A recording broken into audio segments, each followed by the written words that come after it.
Hey guys, it's Lisa. I thought I'd do a quick video before I head out for the evening with my friends, and while I kind of wait for my hair to dry so I don't have to blow dry it quite as long. Yeah, so I just thought I'd do an overview and quick. I've set us a few out here of my favorites, but basically of my nail polishes. So, quick how I store them. This is like the drawer part that goes inside of one of these plastic drawers. Basically, I probably got it at like Target or Walmart, and it just sits in my closet. And then I just like pull the drawer out when I need it, or just pull this whole thing down, and so I can see all of them. Sorry. um, and yeah, so I'll just get started. I would say probably if I had to pick a favorite brand, excuse me, based on kind of like price, wearability, color selection, whatever other choice or like reasons that I picked for favorite, it would probably be Essie. Um, if cost wasn't involved, it would probably be Deborah Lippman, but cost is involved, so it's probably Essie.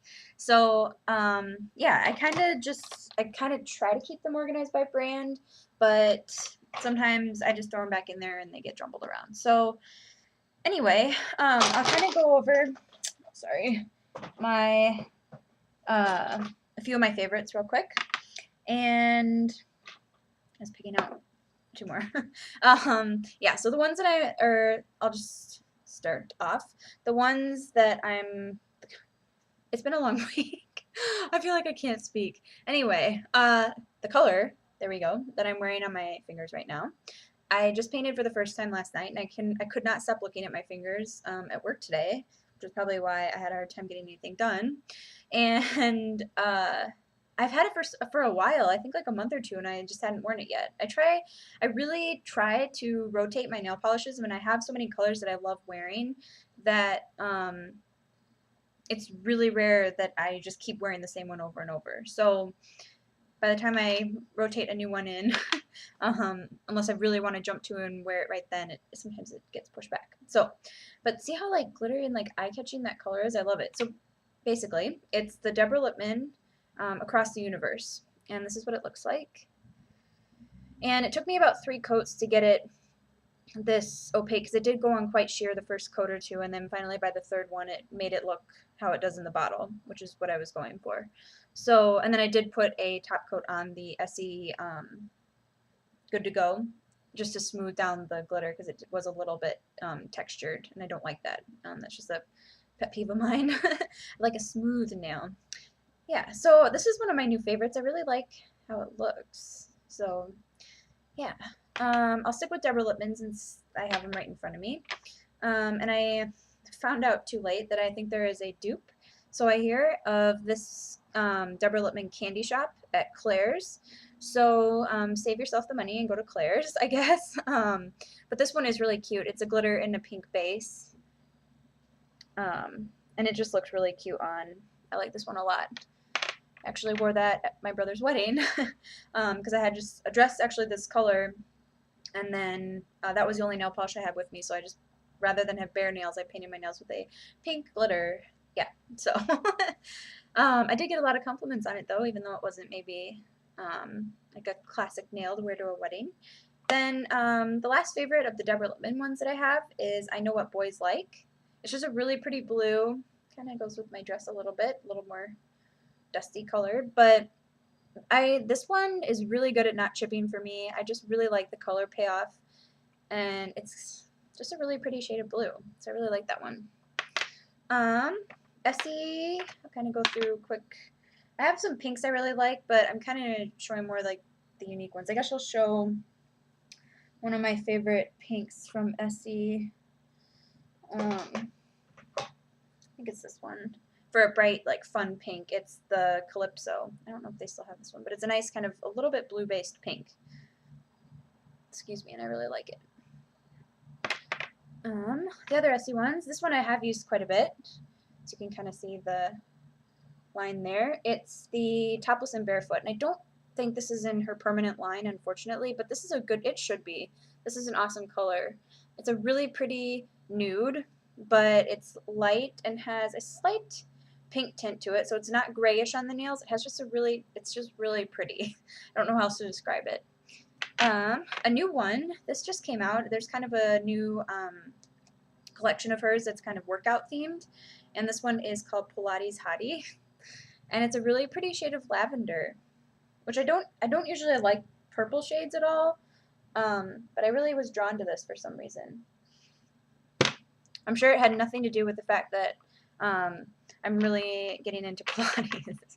Not at all. The yoga one I kind of did have to have, which is so ridiculous. I did buy the Yogaga or Yogaga. I don't know how to say it.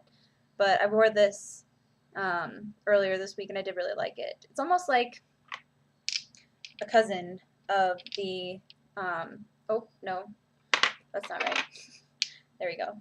Of the Topless and Barefoot. Just a little bit more cool toned and gray, but I do really like that. Anyway, Essie Set in Stones, a really pretty silver glitter. What I like to do with this the most is create a French manicure, but with silver glitter. So I'll paint this on the tips when I have a little bit longer nails, and then paint it with several coats of top coat to make it smooth. And it looks like a French manicure, except just with glitter, and I really like it.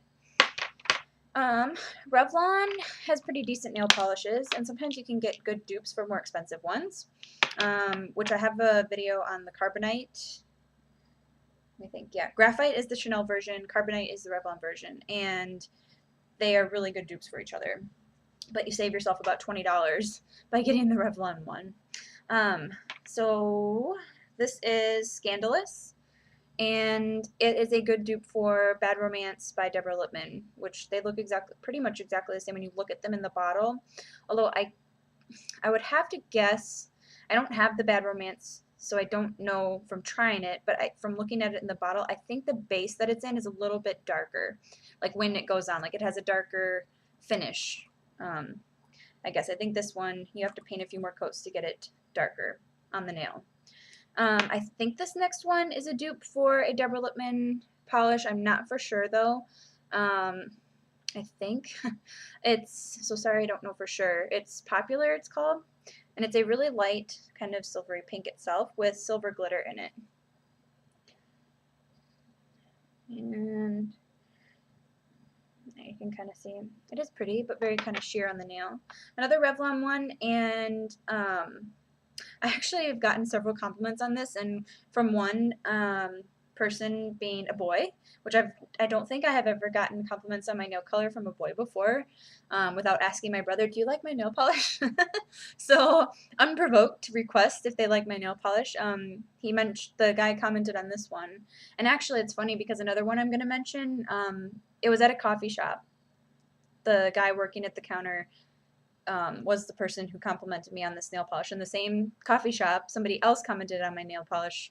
Another one I'll show you next. But this is Buttercup, and it's a really pretty pale yellow, very cute. And this is one of their newer Color Stay polishes. It's the consistency of this is not my favorite, but once you kind of get it down, then it does look nice.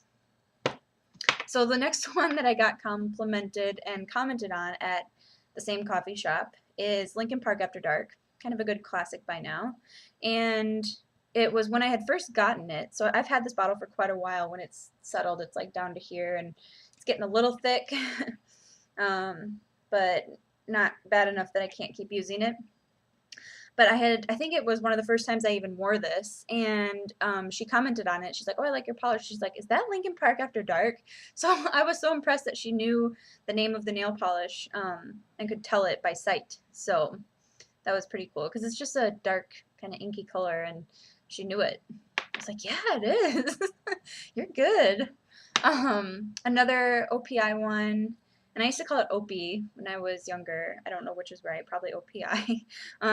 It's my private jet. And I heard somewhere that they changed the formula on this so that the color is a little bit different. But I still do like, I think I have the old, like they're the newer version of it. But it's still nice. It's kind of an iridescent-y, chocolatey, charcoaly, fun color. And Sephora by o.p.i. This one's another really pretty, cute color. It's Havana Dreams. It's a really pretty light blue. One last one, not necessarily a super favorite of mine, but it's the only one of this brand that I have, so I thought I'd mention it because it is kind of a fun, unique color. It's Knackered by Butter London, and it's just a very iridescent, glittery, kind of blue, green, depending on which way you look at it, color. It's just really neat. So I like to have a color that's kind of different. I have several pinks. Um, like yeah, I went through a phase where I really liked a light baby pink, like along the lines of French Affair from Essie. But this used to be pretty much all I would wear. There was one color from o.p.i that I bought multiple times because I would wear it all the time, and it was a baby pink color like this. I do still like them, but I don't reach for them quite as much because I've ventured into more fun, exciting colors. So anyway, just an overview of some of my favorite nail polishes. I hope everybody has a great weekend, depending on when I post this, or a great week. So yeah, thanks for watching, and I'll see you guys soon. Bye.